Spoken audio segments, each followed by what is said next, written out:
Достар, қайырлы күн. Тауықты мариновкілеп духовкаде пісіреміз. Ол үшін чеснокым, приправа, паприка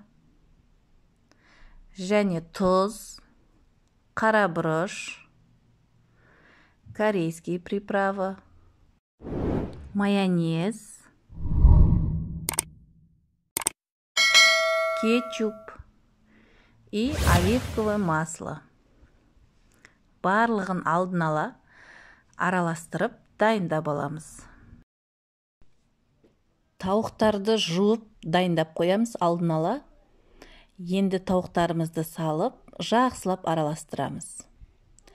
Бұл мариновканы 2-3 күн бұрын жасап, холодильникке салып тастасаңыздар, дәмі сіңіп өте дәмді болады.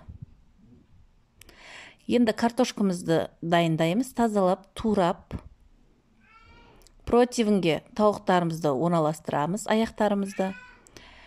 Қалған мариновканың массасына картошканы салып, жақсылап араластырып аламыз. Яғни картошкаларымыз қып-қызыл болып, әдемі болады.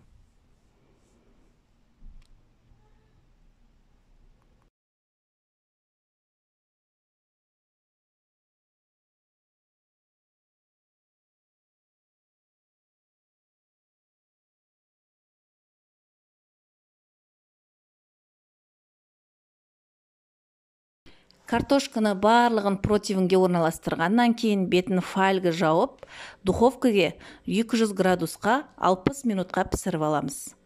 Духовкаде тұрғанда 45 минуттан кейін бетін ашып тастап, 15 минут духовкаде пісіреміз. Себебі тауық картошка қызарып пісу үшін. Яғни сочный, дәмді тамақ дайын болды. Менің каналым ұнап жатса, тіркеліп, лайк басып, комментарий жазыңыздар.